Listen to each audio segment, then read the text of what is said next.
All right, we are back. We're back. We're back. A little late. A little late. I understand, but man, I work, man. With my new gig that I I have alternate weekends off. So this is one of the weekends that I wasn't able to actually watch the game live. So I actually hate having to go back and watch it on the condensed versions because you miss some plays, but you do see the bulk of what it is that you want to see. So I guess it's a little give and take. But I'll be off this weekend, and I'm actually happy for that because UCF, at least from their social accounts, I don't know who Barstow UCF or USF. Let me start saying UCF. USF, right? USF. They're talking a little bit. Been a little chatty.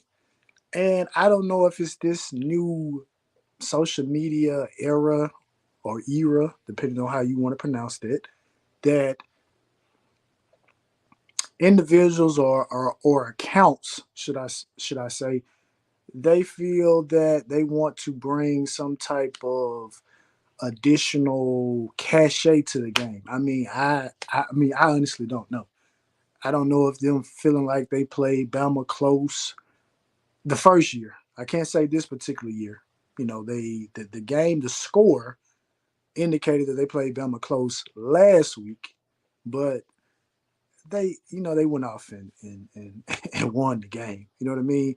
And I feel like just the talent composition that we have on our current roster, I, I feel like that you could look at it and say, yeah, that's comparable in terms of what we can go out and do to them, in reality. Because I do think that Cam Ward is a superior quarterback than Jalen Milroe is in the aspects of just what it takes to be a quarterback in terms of just the understanding of the offense, being that Cam Ward has had to play behind, subpar offensive lines for the majority of his career. So him kind of understanding how to maneuver around pressures, the different arm angles in which he throws the ball. I don't really think there's anything the USF can do to pretty much rattle him. I don't really think it's too much that they can do offensively to kind of get our defense, kind of off of their, you know, of what they own right now. But we'll get to the USF game. We'll get to with the USF game. But just kind of on the rewatch, handle business. I know some people probably were kind of down, in terms of like the first quarter, just kind of see how the team, kind of came out. But obviously the final score is what the final score is. Cam Ward with another sensational, performance. I've seen some articles and some people with predictions saying that, as of right now, he has to be the Heisman favorite. And why wouldn't he be? He's thrown for over 2 touchdowns. Matter of fact, over 3 touchdowns, should I say. He's thrown for over 3 touchdowns in each of the first 3 games of this particular season. And he just looked marvelous. You know what I mean? Early on in the game, from what I could see, the run game really wasn't there. And to be honest, the run game has been there in bits and spurts. Obviously, in this particular game, as the game waned on, our run game was able to go ahead and kind of influence his dominance. Obviously, AJ Allen ended up being the leading rusher in terms of overall yardage, not necessarily in carries, but in overall yardage. So it's going to be interesting to see how that actually goes on moving forward, right? I know one of the things that Coach Cristobal spoke about on last year was not being so dependent upon just throwing the ball, and from the first 3 weeks, and obviously you got to take in level of competition in many of these particular aspects. And USF, I feel like, is obviously a step up over Ball State as well as a step up over FAM, but is a step down from, well, I can't even say that. I was going to say they're a step down from Florida, but they might not be. They might actually be on the same level. It might actually be a little bit. Might actually be better than Florida. I don't know. But now let me stop. Let me stop rubbing it in, making it worse than what it is. But I mean, just a great performance, man. You know what I mean? The team looked really, really well. These are the type of games that we went out and did what we were supposed to do. We got a lot. We got to see a lot of young guys. One of my favorite young players on the team, Malik Brown. I saw that he was able to get a sack. Chris Johnson. One of the things that we talked about it in the roundtable before the season started. Like, how is he going to kind of figure into this offense? And they are using him as a threat out of the backfield. This week had another receiving touchdown out of the backfield and was used in, quite a few passing concept, couple passing plays that I was able to see. And the big two of Restrepo and George, they just show up and they take care of business. I know some things were said about Sam Brown, and I saw that he was a little bit more involved in the offense, this particular week. But I mean, it's a pecking order, man. It's a pecking order. It's Restrepo, it's George, and then everybody else you get what's left over. That's just my opinion about it. Simply because they just go to work, man. They just go to work. George had a great game, and like I said, I love Jacoby George. I know a lot of people were, down on him in terms of some of his immature nature and behavior that he displayed last year. And I came to his defense in many regards. Those are the type of guys that you want because it bothers him. You know what I mean? Not everybody is able to just bottle things up and just put it away. Obviously, that's what you want, but this is not a monolith, right? You're gonna have some guys that are going to need a little extra guidance, a little extra, nurturing to kind of get them to kind of settle down. And then you got some guys that like, hey, I'm unrattled. You know what I mean? So, but you need that on the team. Everyone doesn't need to be, and this may not be the correct terminology to use for this, but some would be tone deaf, right? You do want some emotions. Now, obviously, emotions got to be in check. The emotions need to take place between whistle to whistle, not after the whistle, and definitely not before the whistle is. Well, when I say between whistle, I mean the whistle to start the play and then the whistle to someone end the play, right? So, but you don't want those type of outbursts before or after the whistle. And when I say before the whistle, you don't want unsportsmanlike penalty. You don't want jumping off sides. You don't want those particular type of things right there to put you in a worse situation. The same thing goes after the whistle, which is some of the things that Jacoby George displayed, on last year, right? But here, Restrepo look like they're just gonna end up being the top two receivers again this particular year, which that's not a bad thing, right? It's not a bad thing, not a bad duo to have, right? And to see that the tight ends are a little bit are more involved this particular year, right? Early on, that's great to see. That was one of the things that individuals stated that was going to happen. And again, I'm not from Missouri, but you got to show me, right? You got to show me. So Riley Williams has been involved. Elijah Royal has been involved. Elijah Lofton, I saw he caught a touchdown for Emory Williams late in the game. So everyone has pretty much been involved, right? And so I think that's been good, man. I think that's been good. I think with the way that things are going, obviously we do have to get through the conference schedule, but as of right now, man, things do look solid. I know I haven't been able to converse with the guys lately. Obviously scheduling conflict, and then me trying to. I have some extra stuff that I'm trying to do to try to get accomplished. So I my time to kind of devote to those particular things, they're not as much time as it used to be. But hopefully we can reconvene in the near future. You know what I mean? Hopefully we can reconvene, reach out, and try to get a time that kind of works for all of us, so we can kind of talk. Because I was watching shout out to South Coast, he and Cuban and Studio One. I saw them, I believe last week. I was listening, and there was, I guess, some kind of back and forth about maybe how the offensive line performed later in the game against FAMU. After kind of the starters were kind of out of the way, and they were just kind of saying, it's like the tackles may be kind of a weak spot. And again, me personally, like I said, just kind of this year, watching, trying to, commentate on three different teams, you don't necessarily have as much time as you want to kind of just look at your team as much as you want. You know what I mean? You just kind of look at it, assess it. But I haven't just dug deep into it, in many aspects. And obviously, like I said, the Florida game, I wasn't able to watch that. I was working, and then the fam game, it was on at the same time as another game. So I'm just, you know, but it was a good dialogue. for the most part. So, like I said, I would love to, reconvene with them and kind of see what their thoughts are about that. But I mean, getting ready for USF, man, this particular week. Obviously, DVDs over there, so a little kind of understanding what's going on. But hey, man, I just gotta keep going. Kind of get better and better. As each week moves on. I do think most people probably do want to see more from the running game, but I mean, I believe I said it on Twitter. I think I told Cuban Kane. I said, look, hey, we're a passing team. You know what I mean? I mean, we're gonna pass to open up the run. You know what I mean? And so I think that does help. And again,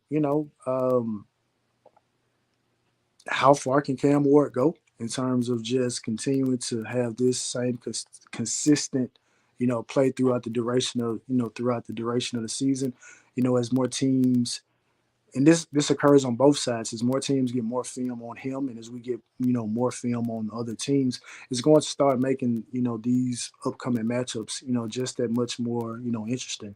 And like I said, by me watching and following other teams, it's kind of, you have some crossover where other teams play teams, and like I said, I'm just watching random games because I'm doing kind of broadcasting kind of on what some of the more intriguing and interesting matchups that I've watched. And so I do think that it will be interesting. Like I said, I kind of stand on what I said. I don't think the schedule is easy as most people, make it out to be. But that doesn't mean that we do not have to, or it's going to, or they should hinder us, from going out and just saying, look, hey, we're the bigger logo, we're the bigger brand, and we should go out there and we should play up to, the standard that we need to play. And so far through 3 weeks, man, I mean, we've done it. We've done it. And that's something that most of us, that's what we kind of say it from the onset. Now I know some people did kind of go a little overboard in terms of some of the things they may have said about Coach Cristobal and things like that.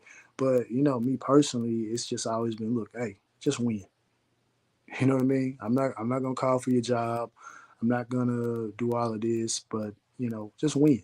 It matters about here, and so that's what's going on. So we're going to give praise when praises need to be given, just like these past 3 weeks. And then if it needs to be a critique, then we'll go ahead and critique, right? But all in all, man, I mean, it's great right now, man. It's good times, man. Top 10 team in the country, looks like a top 10 team, not something that's been inflated, right? It's not one of those things that we've been gifted due to maybe upsetting a higher ranked team, and we're being put into a position where it's like, okay, well, we got this issue, we got this issue, we got this issue right here. So far, we look pretty much as solid as you can look. Don't know the real extent of the Jalen Rivers situation. I did see that Markel Bell, was starting again at left tackle, and I guess they look solid. You know what I mean? I think I saw somewhere that like Francis Mary Noah may have won offensive lineman player of the week or something. From the ACC. So his play has gotten better. In many particular aspects. But again, like I say, you're gonna have the detractors that are gonna say, well, look at who they're playing. Well, yes, look at who we're playing, and then look at what we're doing to the person that we're playing, right? And that's, to me, that's the name of the game. You can just line them up and cover the spread. If the spread is 28, that means that you're playing an inferior team. Go out there and handle business, right? And so that's what we've been doing. But this game right here against USF, and then the games that are they're going to occur after this, is all pretty much step up games and pretty much kind of on the same level, right? Kind of on the same level as the Florida game, and maybe just a little bit more. So this next stretch of games, playing USF, and then going ahead and get the Cal game out the way, get a bye week, and then let's get straight to conference play. I know right now it's looking like Florida State is in a world of trouble. But I was listening to Hayes Street today, and I think someone may mention that DJU was in a knee brace or something like that. And I mean, if that's the case, prayers up to the young man. Hope for a speedy recovery.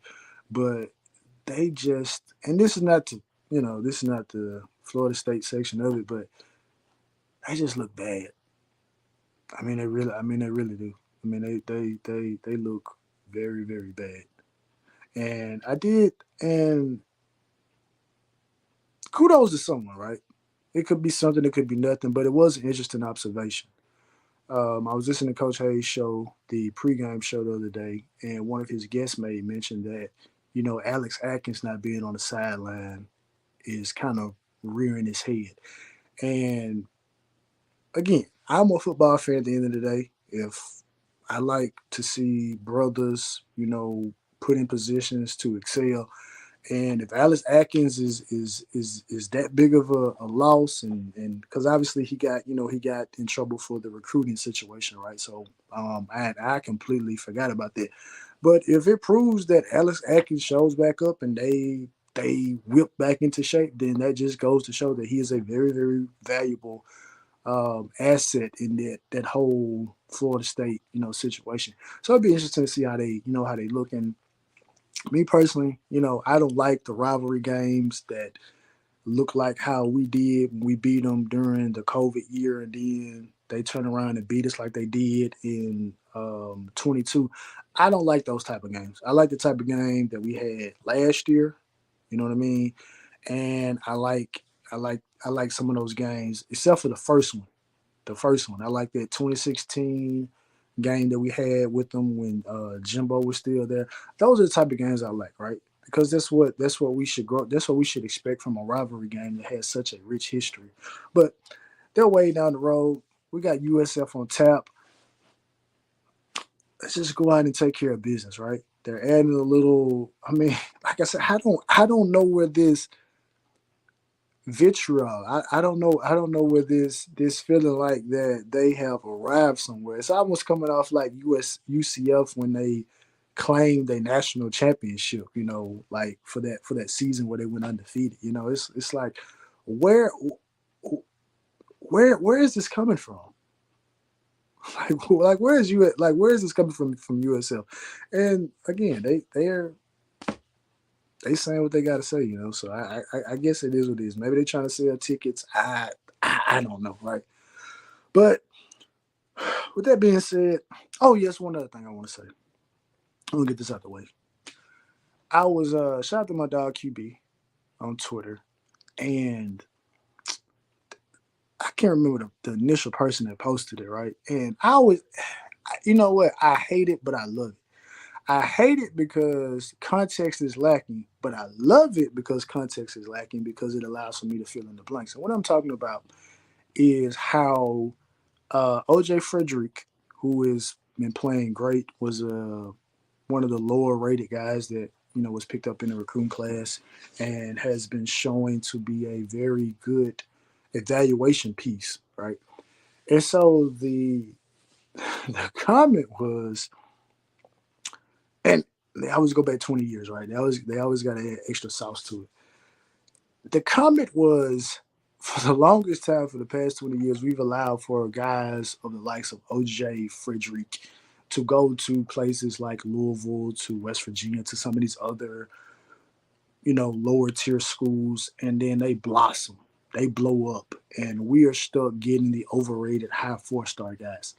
And I just said, man, this lacks so much context, right? But let's fill in some of this context for him, right?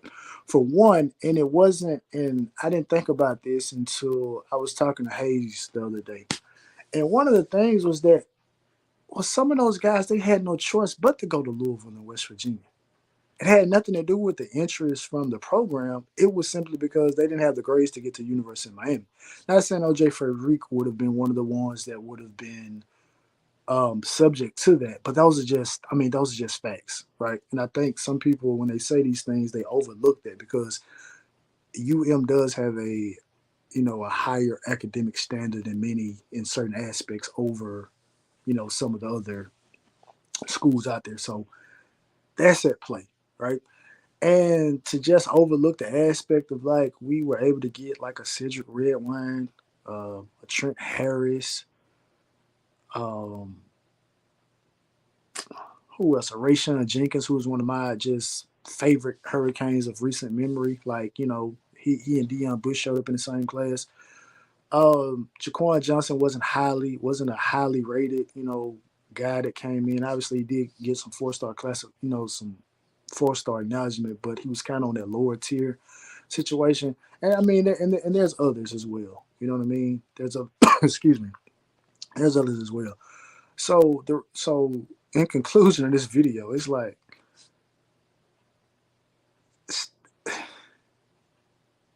just stop it.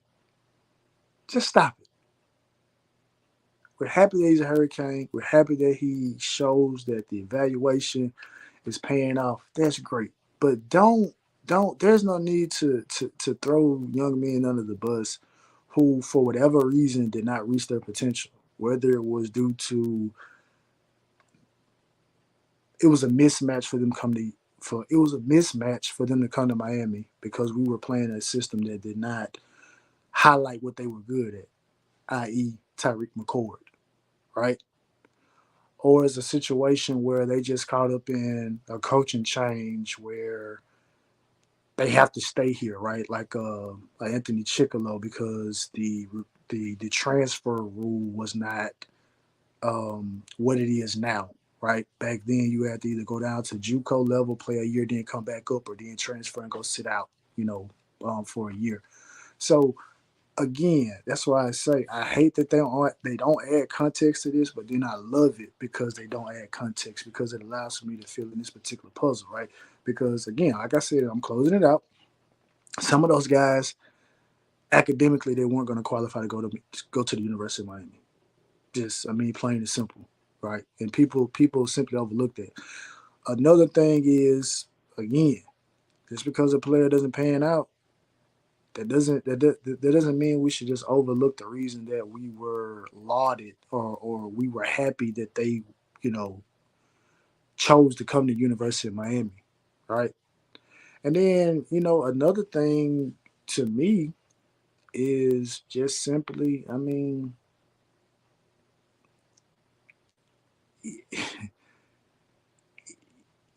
it's easy to talk about this type of stuff hindsight, but in probably every single last one of those situations in one of those categories, no one would have wanted to get the guy that went to West Virginia or Louisville over probably who we ended up getting. And then the other thing of it is on one hand, you say you got to get the high rated guys, and then on the other hand, oh well, look, we allow for this lowly rated guy to go over into this particular school and blow up. So it's like